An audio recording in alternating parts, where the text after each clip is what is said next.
Hi, I'm Michael Nelson with Naturopathic Specialists. Today is Thursday, April 9th, and I'm here again with Dr. Dan Rubin, Medical Director and Naturopathic Oncologist at Naturopathic Specialists. Thanks for Hey, joining me, Michael. Dr. Rubin.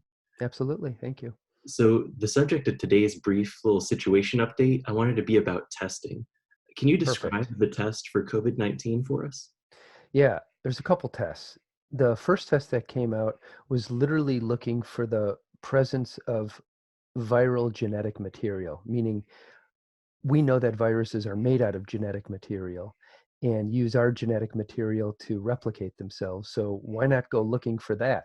So you can test for one, the presence of it, and number two, how much of it there is, and that's called the viral load. There Okay. are tests that are out and they are for emergency use authorization only, or somebody may see an abbreviation called EUA, and those are testing for the presence of what's called antibodies.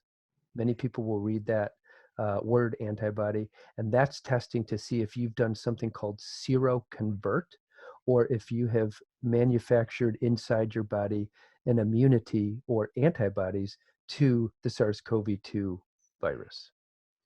Excellent.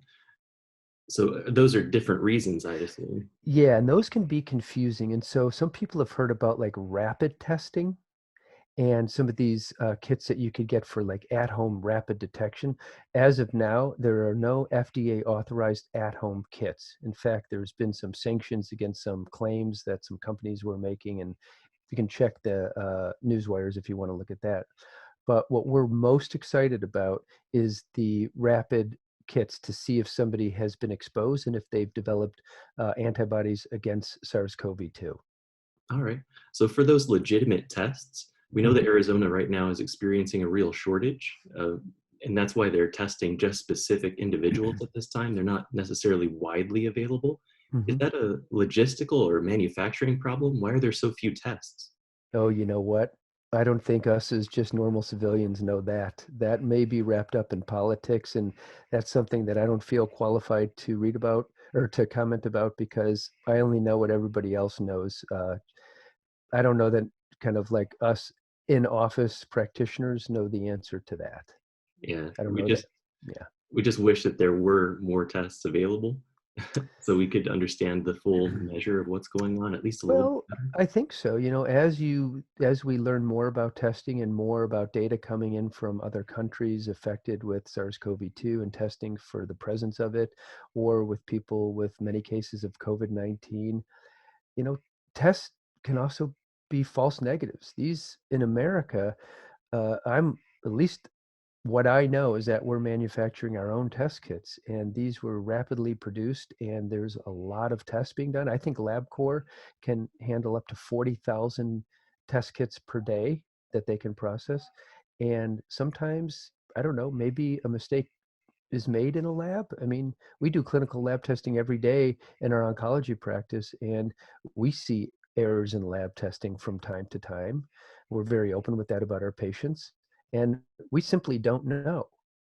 And the other issue too is somebody might have fought off the virus without really knowing it because they were asymptomatic, like many people are, and they might have a negative test because there simply isn't the presence of the virus, or the amount of the virus in their body may be below the detection limit of the tests. And so you might get a negative test, but it doesn't mean that you weren't exposed. That's why we're waiting for those antibody tests. Mm, That's the key. okay, I understand. So, do you think that naturopathic specialists, since you're the medical director here, that naturopathic specialists will obtain test kits and begin testing patients at some point? Absolutely. And we will be getting those antibody tests. In fact, I thought we were going to have them by or by today or tomorrow, but we just heard yesterday, in fact, this was yesterday afternoon, that even though these are simple finger stick kits, very simple to use, very simple to administer, inexpensive kits, they are only being allowed to be used if you have a high complexity CLIA waiver. Clinics don't have that. You have to be a regular commercial lab, basically, or a hospital-based lab to have that type of waiver. So at this time, they are not available to medical clinics like ours. Okay. And when any kind of testing does become available, is that something patients should try and find out from us, or will we tell them? Well, no, patients really need to ask us.